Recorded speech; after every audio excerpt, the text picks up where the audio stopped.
This is a meeting between the Nuclear Regulatory Commission and Northern States Power Company, Minnesota. The public is invited to listen to the proceedings, and at the end of the formal presentation, there will be an opportunity for comments or questions. My name is Jack Geiser. I'm with the Nuclear Regulatory Commission in Region 3, which is based out of Lisle, right outside of Chicago.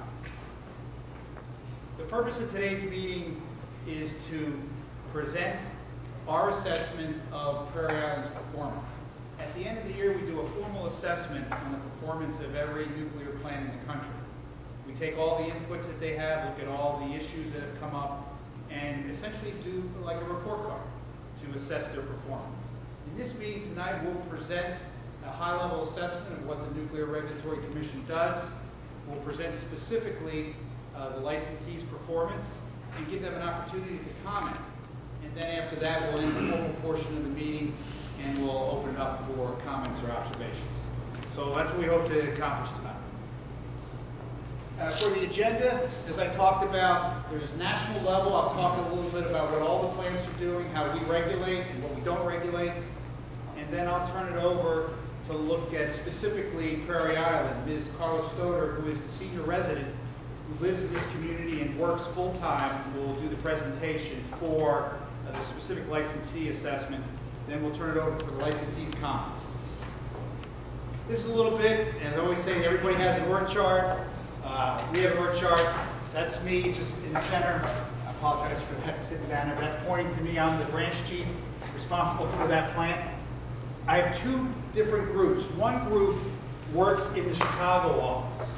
These folks work and help organize the inspections and help perform inspections. There are also experts that work called regional specialists that work in radiation protection and emergency planning. In addition, we have the resident inspector staff. These folks live in the community, work full-time, and make day-to-day assessments of the licensee's performance. Also, my boss, Stephen West, is here, sitting right to my right, and he's responsible for all the plants in the Midwest area, from Ohio to, I guess, Minnesota and Iowa. At this point, I'd like to do introductions, and I'll start with myself. I'm the branch chief responsible for the inspection activities at the site. We'll go through the NRC first. I'm Stephen West. I'm the director of the Division of Reactor Projects in the Region 3 office. I'm Carla Stoder. I'm the senior resident inspector at the Prairie Island plant. Paul Zorowski, resident inspector at the plant.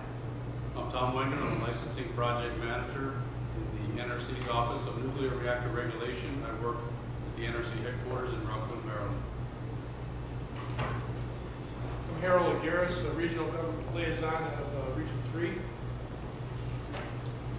Alan Barker, government liaison officer, also of Region 3. Mark Gill, I'm the health physicist responsible for Prairie Island. Sue Brucehaver, I'm the administrative assistant at the NRC office at the plant. And I'm Diana Betancourt. I'm a reactor engineer, work out of Region 3. Thanks. So Mr. Schimmel, would your staff introduce himself? Sure. I'm Mark Schimmel. I'm the site vice president for Prairie Island. My name is Brad Slotsky. I'm the site operations director. Kevin Ryan, plant manager of Prairie Island. Dave Kettering, I'm the site engineering director. Scott Northard, recovery manager.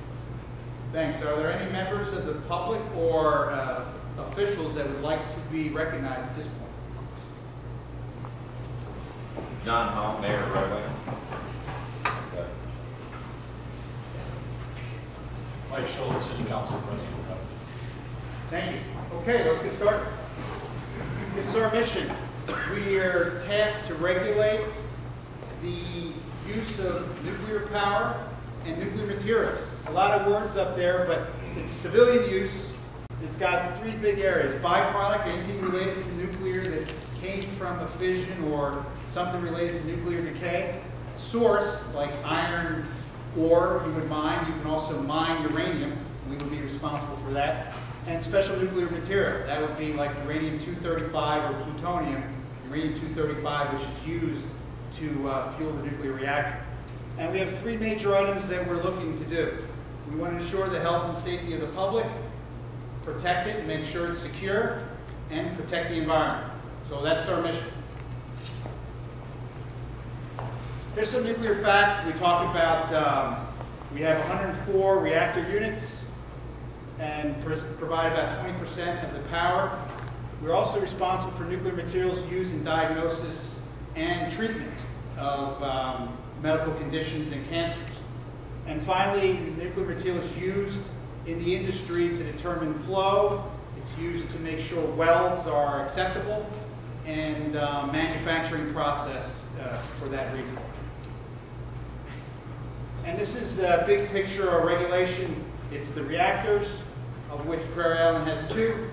We have materials, we have waste management to make sure the waste is managed properly, and we're responsible to make sure that the area is secure and safe.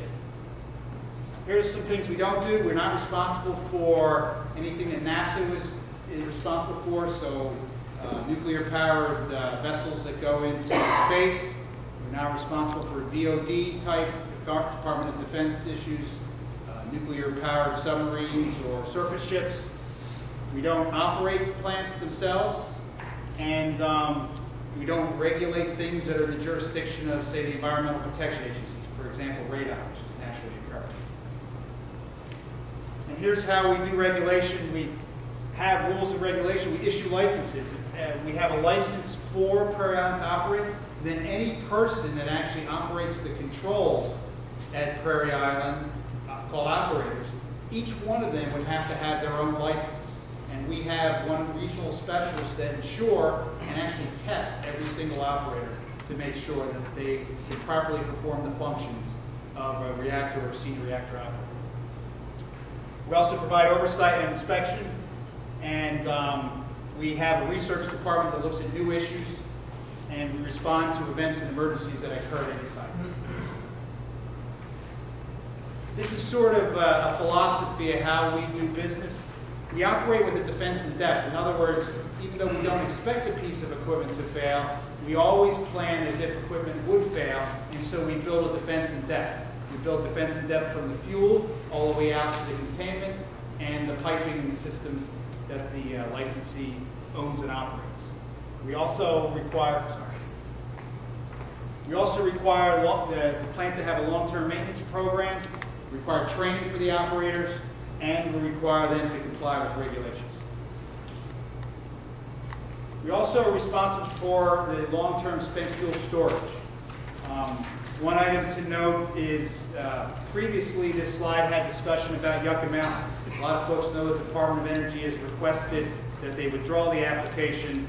The NRC is looking at that right now, and I think the position that we take is that whatever program is eventually put or whatever location, the NRC's job will to make sure that it's licensed and regulated so that it's safe. We require the licensee to have a security plan, which we also inspect. It has the assurance of well-armed guards, perimeter surveillance, training, drills, and the physical systems and intrusion detection measures that ensure that the site can effectively mitigate intruders that have come to the site. So if you look at our performance goals, I think it's clear what we talked about. There's 2 big ones. It's the safety of the plant, protecting the people and the environment, and making sure that it's secure so that special nuclear material is kept out of the hands of people that aren't allowed to have it. Now my favorite slide that I'll talk about, this is our oversight process in one slide. I believe there's like 800 pages that actually go to the oversight process. And I'm going to try to talk about it on this one slide. So here we go. Strategic performance area and cornerstones. When the licensee comes to be licensed, and we look at different areas to make sure that the cornerstones in different areas are met, and so that they can run safely. For example, security would be a cornerstone. So even though, for example, say the plant ran safely, but there was a problem in security, any one cornerstone needs to have all its objectives met so that the plant can be considered to be running safely and confidently. So security would be one of those cornerstones. Another example of a cornerstone might be emergency planning. The ability of the sirens to work, to warn the public, is an important facet. And so those cornerstone objectives need to be met. In addition, the systems in the plant that operate and ensure that the reactor is safe. Those would also be cornerstones. So we take these cornerstones and they all have objectives, and then there's inspections and evaluations that are done. On the right-hand side, you'll look at what's called performance indicators.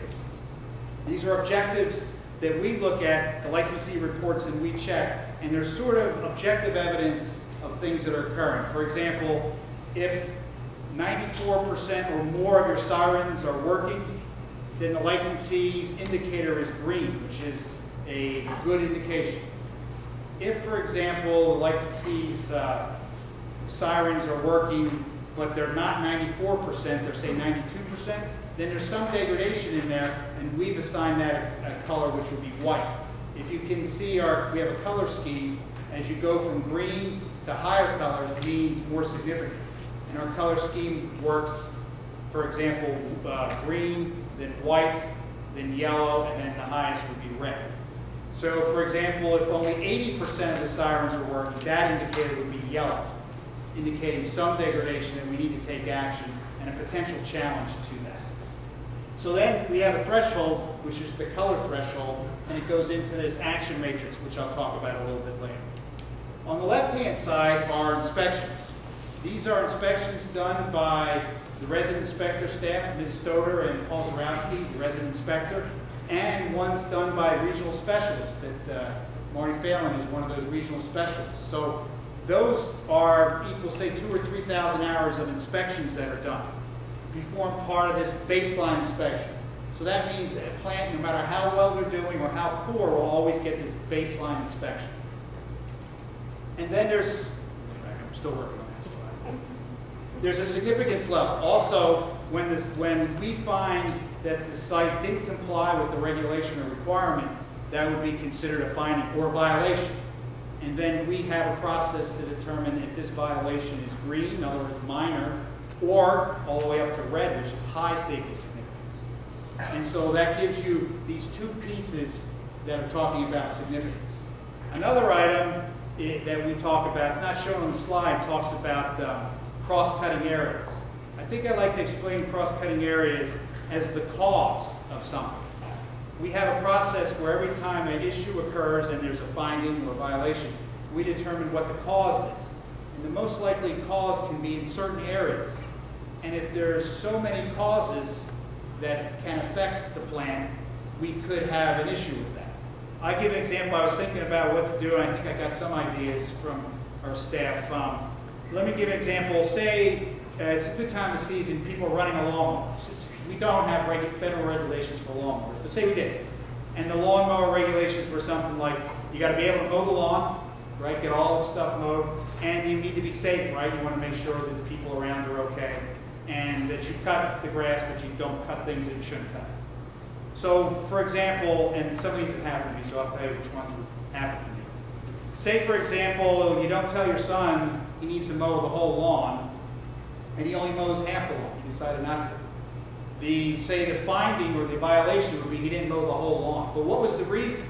Well, maybe I didn't have a process. I never told him he had to mow X and Y. So notice how the cause is what's in this cross-cutting aspect. And actually we have one called systematic process. That means that they didn't have a formal process. Another area would be like planning. This would be an area in human performance where somebody didn't plan. I remember one time I wasn't paying attention and I didn't check. I just brought this new hose, set it out, and made sure I'm not making kink. And I inadvertently ran over the hose.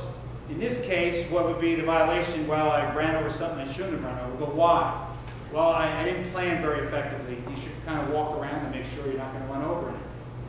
Another area in, say, human performance would be, hey, your engine doesn't start in the spring. I don't know if you ever had that happen. Happened to me.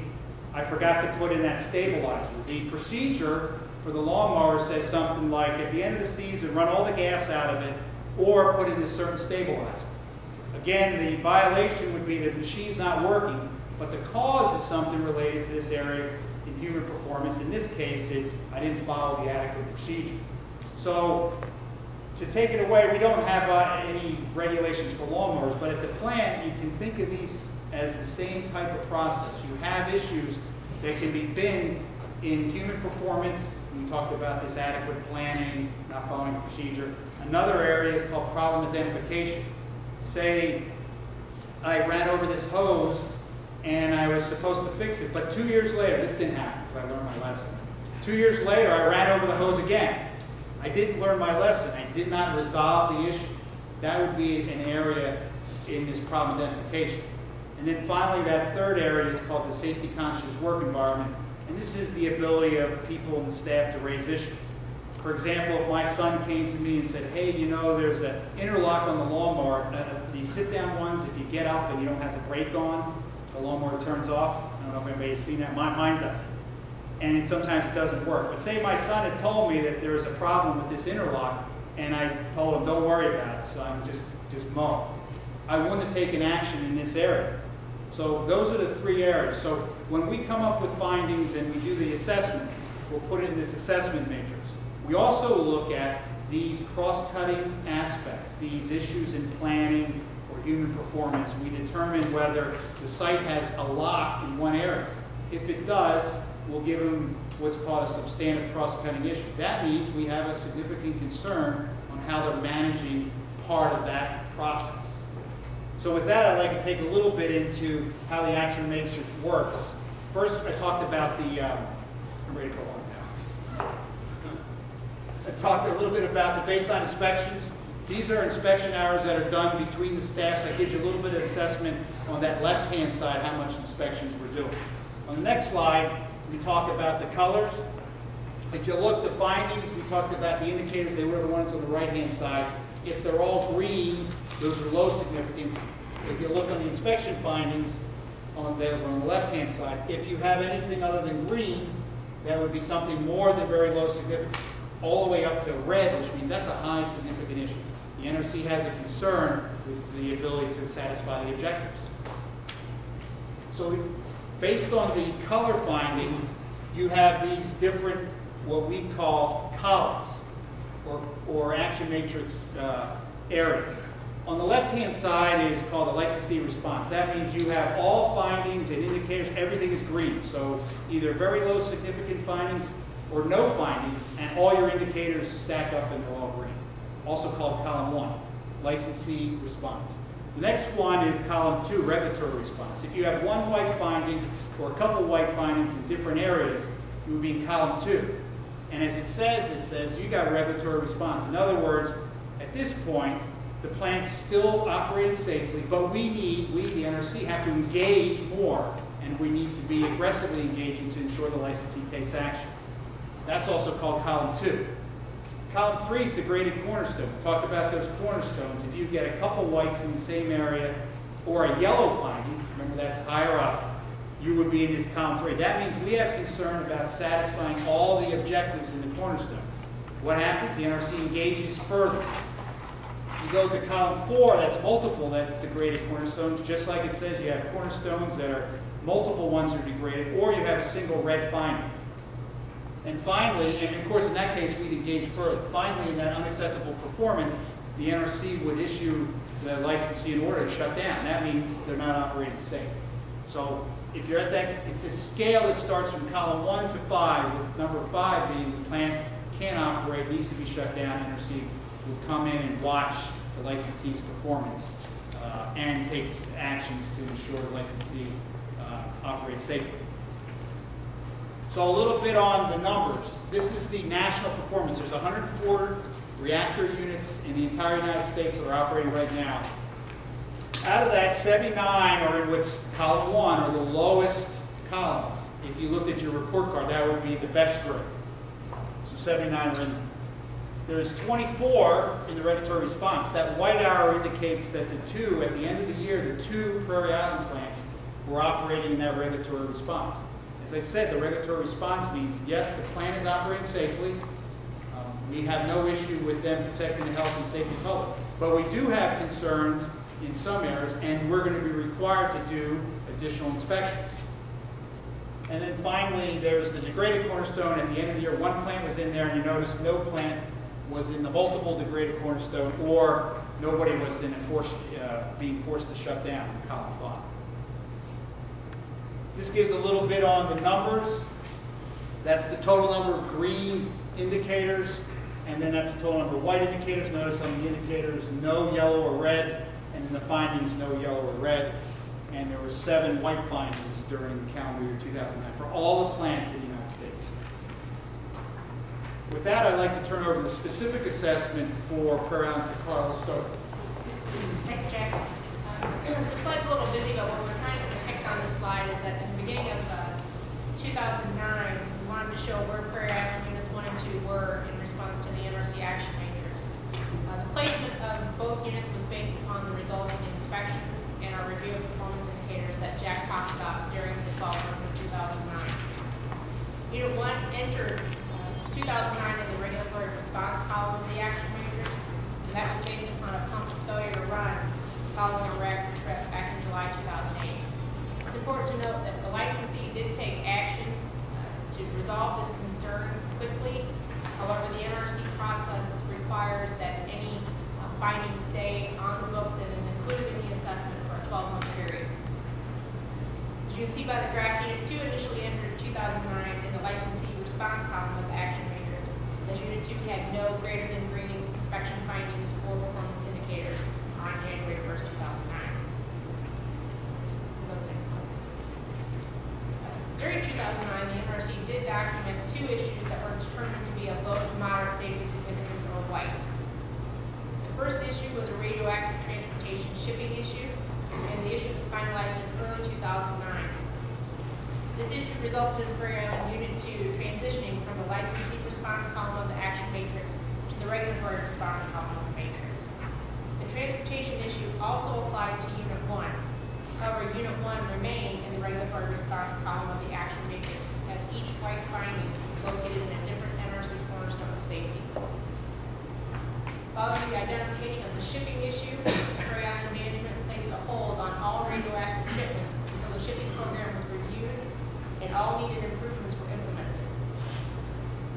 In late 2009, the utility also identified that the breakage of specific piping carrying high temperature, high pressure fluid could cause the failure of an additional pipe in a safety system.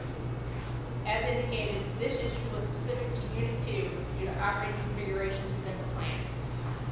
After finding this piping issue, Prairie Island operations personnel closed several valves in the safety system to protect the safety system from an additional failure. In 2009, as you can see, the NRC completed almost 3,000 hours of inspection activities at Prairie Island. We also note the number of violations and findings that were identified during these inspections. The NRC also performed several notable inspections during 2009, such as a license renewal inspection, triennial fire protection, the biennial problem identification and resolution, and 2 supplemental inspections.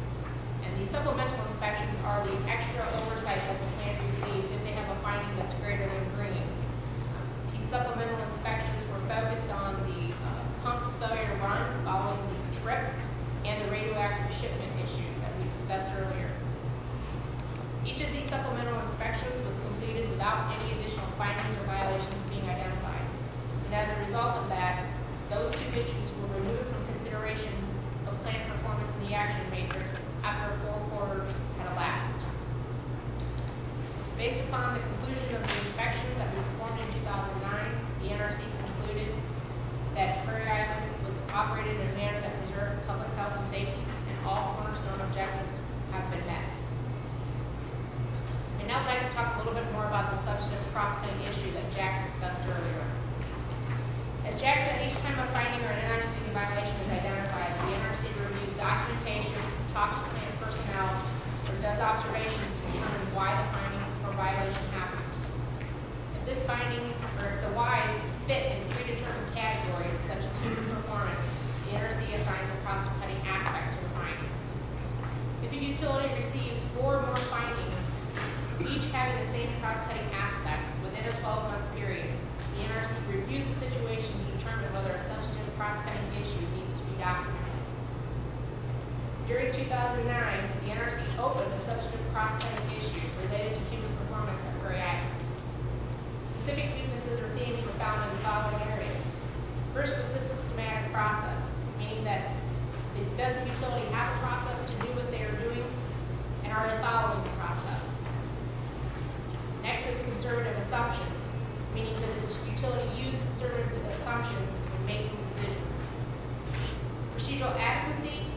talks about whether documents or procedures are used to perform a work activity, and are those procedures adequate so that an unintended mistake does not occur. And last is procedural compliance, and that looks at whether workers follow procedures to perform a work activity. Following our mid-cycle review done in August of 2009, a public meeting was held to discuss Northern State Power's progress on addressing these cross-cutting issues. Following our most recent review, the NRC requested that Northern States Power respond to the NRC in writing to discuss the corrective actions to correct the human performance problems. This letter is publicly available for review by the public. The NRC is also planning to perform some additional inspections to review the performance improvement actions in 2010. And now I'd like to turn the discussion over to Mark Schimmel for licensing response and comments. Thank you, Carl. First of all, I agree with the NRC's assessment of Prairie Island's performance. The health and safety of the public is woven into all aspects of our daily operations of the facility. Our management model, which is the right picture, the right people, the right process, the right coaching, embraces the principles of a strong nuclear safety culture. The station has focused its efforts on improving all aspects of station performance. However, our primary focus has obviously been swapped over to human performance, which is reducing errors at the point of contact. We have taken a lot of efforts to strengthen our operational decision-making process, which has been very effective. We've introduced risk principle tool, which actually leads the workforce down a path to the lowest risk option when faced with scheduling work or making decisions. We've actually leveraged Monticello Nuclear Power Plant to help us, their personnel have came down to help accelerate the station's recovery and improve our performance. In addition to that, we've got really good support out of our corporate oversight, which just came down and actually provided line functions. We have also developed a structured recovery plan to address the performance gaps that the NRC has identified. The recovery effort started back in 2008 and is currently structured to extend into 2011. Mr. Northard has some specifics regarding the recovery plan. Okay, as Mark mentioned, we did develop the recovery plan in late 2008, early 2009. We recognized, as the NRC did, gaps in our performance. We were not performing where we felt we needed to perform. And we did a review of our performance. The NRC provided the information in the form of the substantive cross-cutting issues. We also did our own evaluation, and we formed a recovery plan around two specific areas: human performance and corrective action. In the human performance area, we targeted areas risk management, as Mark mentioned, working on our risk management processes, how we manage risk for work we do. Our procedure use and adherence is an area where we've put a lot of focus in the individuals who are using procedures at the plant to make sure they're strictly following those procedures and performing the steps in sequence and receiving the right response for the steps that they perform. Procedure quality was an area that we felt we needed to make some improvements on to help our personnel in their ability to follow those procedures and execute them without error and event-free. And then also human performance fundamentals was an area that we spent some time working on as well. We use error reduction tools in our business that we call human performance tools. They're similar to what are used in the military. NASA and even hospitals use those now, and they do provide a way of reducing human errors from becoming events in our business. We have three phases that we're going through in our recovery plan. Phase one was initially intended to arrest the negative trend in performance, and we revised our processes to make some of the improvements that have been discussed. We focused very much on compliance to our processes.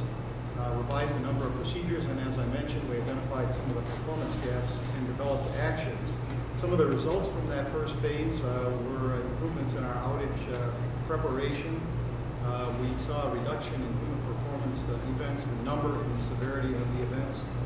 We saw greater worker engagement in the use of the human performance tools, and we provided opportunities for our workers to practice using these tools through dynamic learning activities and a human performance exposition that was held. We've now had two of those in the last 2 years to demonstrate the use of those tools. And that phase one was completed at the end of last year. We're currently in phase two, and we are looking at the improvements in specific worker behavior during the current phase of our improvement plan. We're spending a lot of time and effort on accountability and coaching to improve worker behaviors.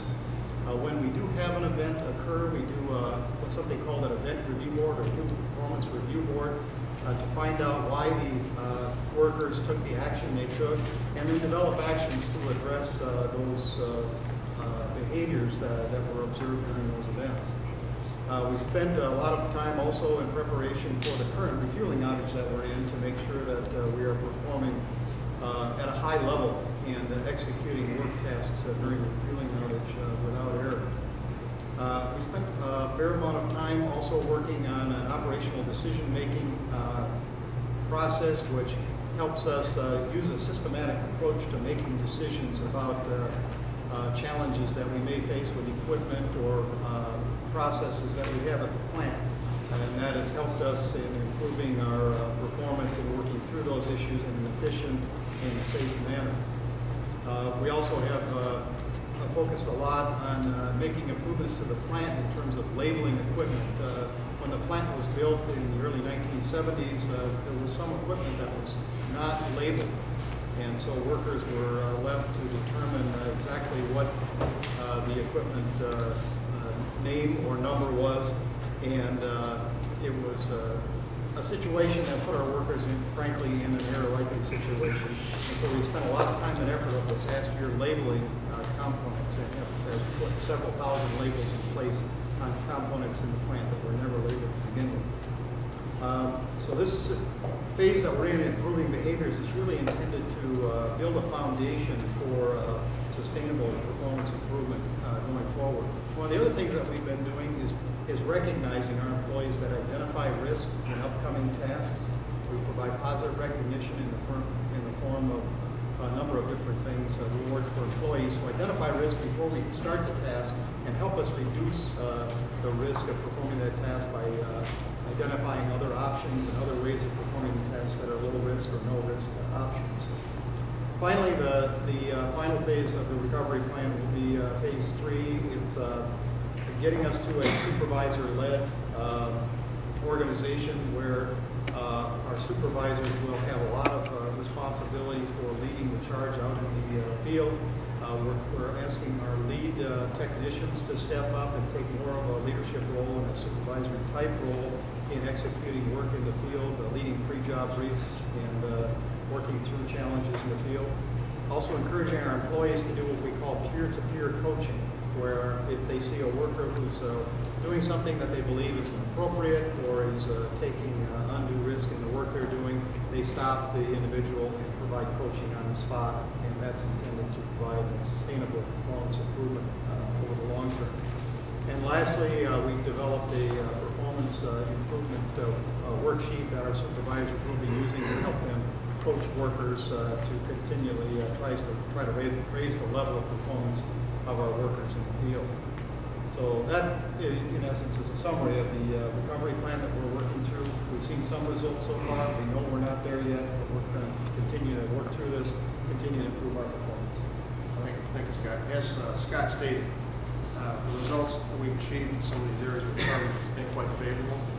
A couple of areas, for example, the clock resets, observable, measurable behavior changes, are things we see in the plan every day where we can actually put our hands on and tell things are different. Yeah, and to that end also, if you take a look at the behavioral piece, Scott focused on the behavioral piece. We have several what we call 4C functions put in place on a daily basis at the plant, starting with an operational focus meeting in the morning where all the managers are there and they are focused on what is the work ahead of us for that day. And it's really a challenge between the managers as far as are they prepared to do that work, have they considered the human performance aspects of that work prior to going forward. During the outages, we have what's called a outage control center, where we drive the outage out of that on a daily basis, and we're in a refueling outage right now with Unit 2. And again, in that area, we're asking our managers and our personnel to help drive and support the outages. And what you're seeing is, what I can tell you is my observations over the last year is the improvements we've seen in the behavior piece in there. The recognition of the significance of these high-risk evolutions by the managers, the taking to ensure that work is properly planned, and that all the human performance tools that are required to conduct it successfully have been thought out ahead of time and are prepared to be briefed with the supervision and the workers prior to taking that work on any given day. And it's that ownership is the part that has me optimistic about not only the improvements we've seen in performance, but where I think we can go is that ownership we're seeing from the management team and the employees on a day-to-day basis, and that buy-in and that recognition of the need for improvement. And it's not only into the nuclear safety area, but also carries over into the industrial safety area that Kevin was going to discuss items there. And I'll tell you, industrial safety has improved. And I don't just throw that out there without backing up with facts. We looked at the last outage about this time, 31 days in the outage. When we look at this outage, we're half. We're half the injuries that we had at the last outage. That just doesn't happen by hoping it's going to happen. We invested a lot of time and effort in a dynamic learning activity where we took 1,000 vendors that came to us for this outage, and we made sure they understood our expectations. We took the lessons learned from the last outage regarding industrial safety incidents that we had, and we bolstered that training to make sure that going forward, in this outage, we have improvement. We've seen that improvement.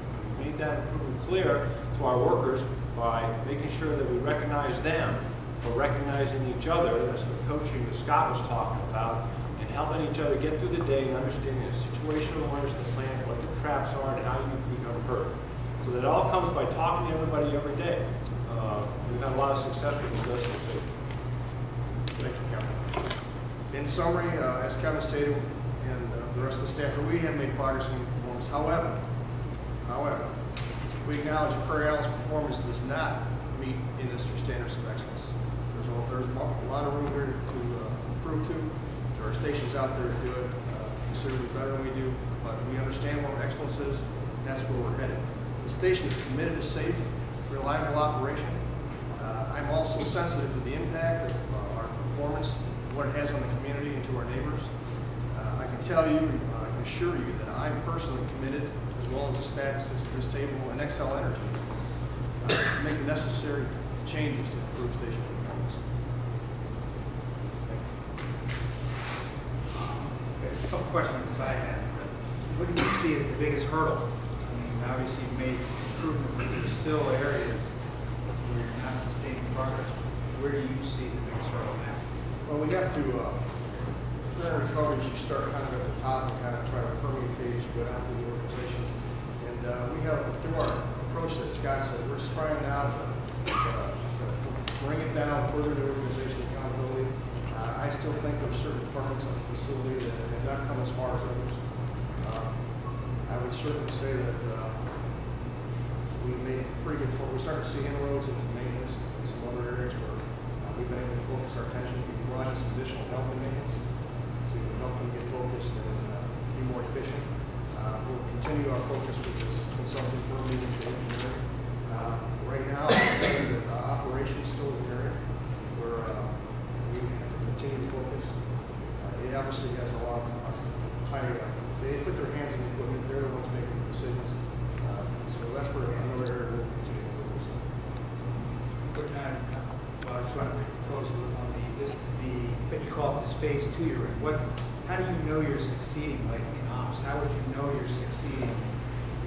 We have measurables, metrics that we have for where's the rest of the industry and what do we start to influence. We spoke to several indicators like entering, getting in and out of LCOs, operator performance, various performance metrics that other people have. We basically have taken industry best practices and built some indicators.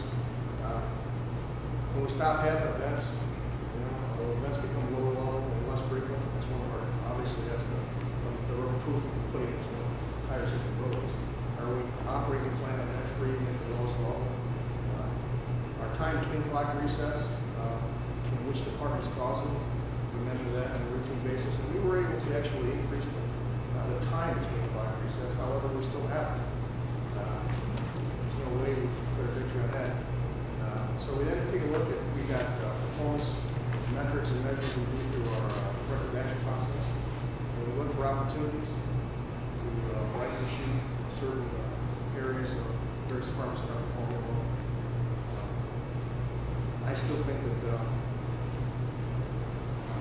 a lot of it is our ability to think we got better at recognizing risk. I think we've gotten better at the tools to do so. I think that there's plenty of opportunity when it comes to approaching the safety system, maintenance, and philosophies with that. We're coming to alignment with the rest of this project. That's really our opportunity out of this. Manage the safety system a little better, making sure that we understand when we make our areas point of contact and going after this. I think my question is about the same, a little bit different spin.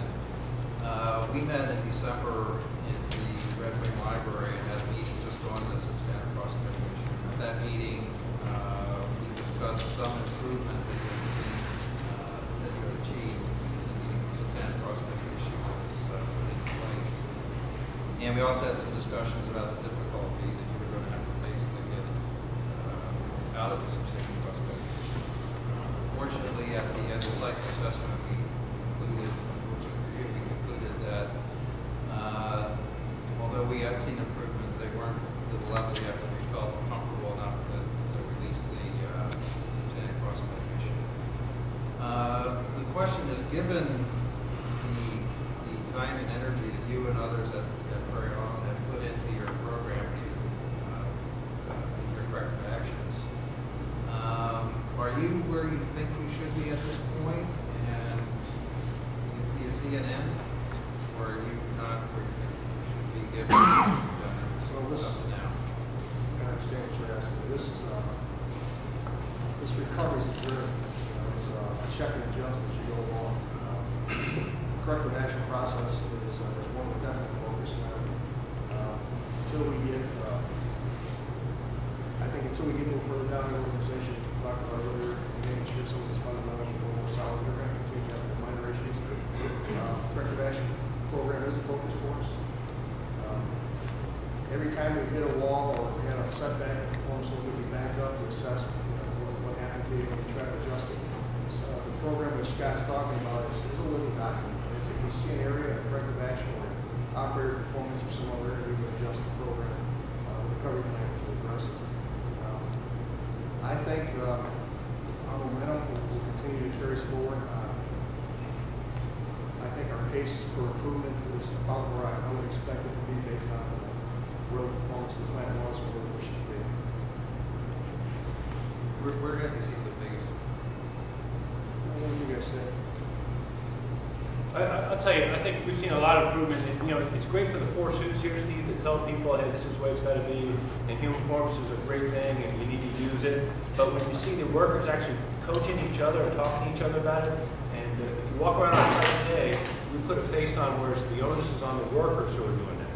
Right? Our posters and our message is about workers coaching each other at all levels.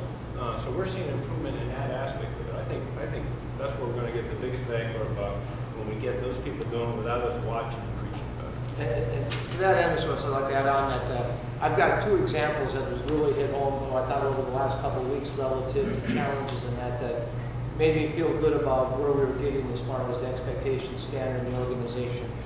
We had an issue a couple of weeks ago during our outage in operations where a positioning of something didn't go as expected or planned.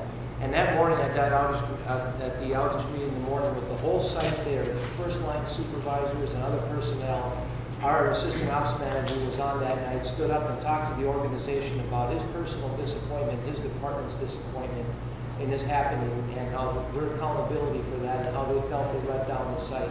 You know, it's that type of change in the ownership. We had another issue where a valve that needed to be x-rayed as part of after finishing a weld job was scheduled to be done. And it was a critical time to go get that done as far as where we were in the outage. However, at that time, our manager, radiation protection manager, stood up and said, I'm not confident we are fully prepared yet and plan to make sure this goes off absolutely flawlessly. As you're aware in the industry, there's been some significant OEs around that evolution. And he stood up and said, we're not going to go forward until I'm comfortable that we've made those changes. And we took that delay until such a time we were ready to go out and we executed that appropriately. So it is those types of behaviors and ownership that we're seeing. Just for completeness, I just want to say for the record that obviously your actions that you're taking to improve performance are of great interest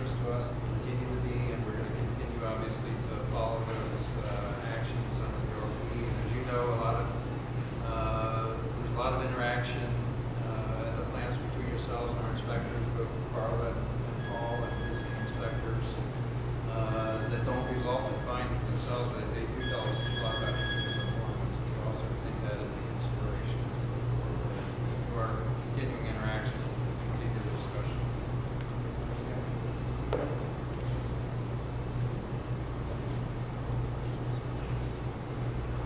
you have any questions for us on our assessment? I do that.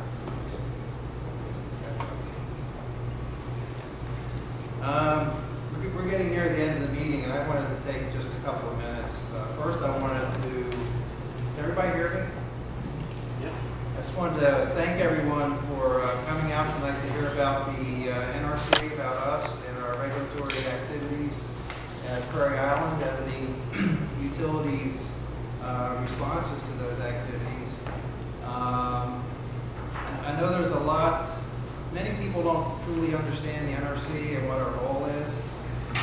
Those that came to this meeting last year may have noticed that we have a little bit of a different format this year. We started with an open house where we set up some information out front, and we were out front to talk with you to help you understand our role. It's important to us that you do.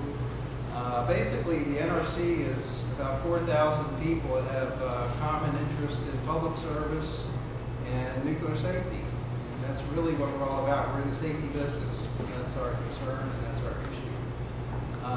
It can seem complicated at times, I know, especially if you're not involved in it day in and day out as we are. The information that Jack went through this evening about the reactor oversight process in about 20 minutes, I think. We actually take a year to 2 years to train our new inspectors like Deanna on that process. We know it's not easy to understand, but we in the regions, we're the front lines of the NRC. We have inspectors like Carl and Paul at all of the nuclear power plants in the country, working every day at the plants doing inspections, often at night and weekends, depending on what is happening that needs to be inspected or that we need to take a look at.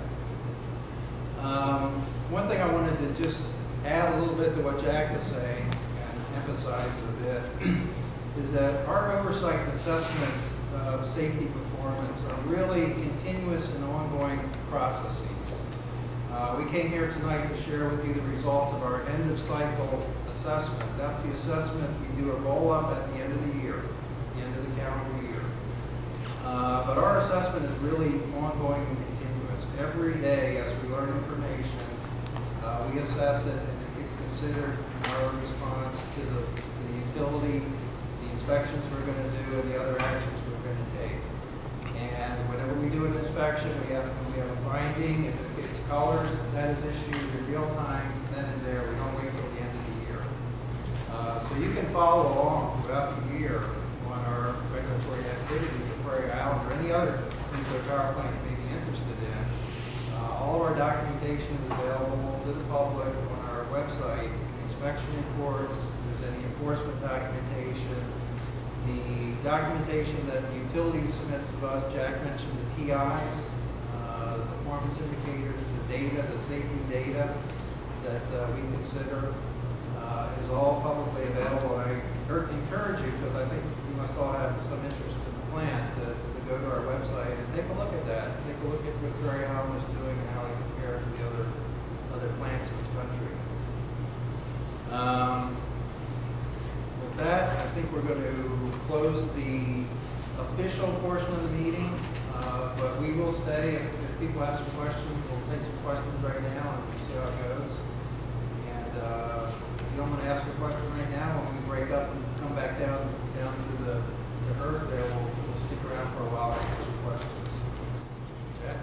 Yeah, thanks, Steve. And just at the end, you have copies of this. It's website addresses and phone numbers, including my number. If you have issues, also if you have safety issues, it's also in there. So this closes the formal portion of the meeting. I'll open it up to comments or questions. What I ask is that so that everyone can be heard, let everybody start with just one comment and question, and we'll take a few comments, questions, see what we have. So with that, I'll open it up. If anybody has any comments or questions. Quiet. guess you can do that, sir. I forgot that. I'll say it before. If you like the meeting, if you got something out of it, if you like the open house, I think we'll probably do that again next year. Spread the word, because we'll be back next year for the open house in this meeting, and we'd love to have more folks come and talk to us about our role and what we think about Prairie Island. And I forgot that, sorry. There's a feedback. If you have specific comments that you don't want to share with us, you can mail them to an address. They're out there. You can say whether you liked it or things that we can do better. So, last chance for open comments or questions. You know, in my public speaking courses I've taken year after year, they said if you don't get at least one question, then you're not being effective. But I think we've done a good job, so I'm going to not hold myself. And so, okay, well, all right, we're going to stay after for about a half hour. If you have any comments or questions you'd like to share with us individually or privately. And thanks, everybody. Have a great night. Thanks for coming.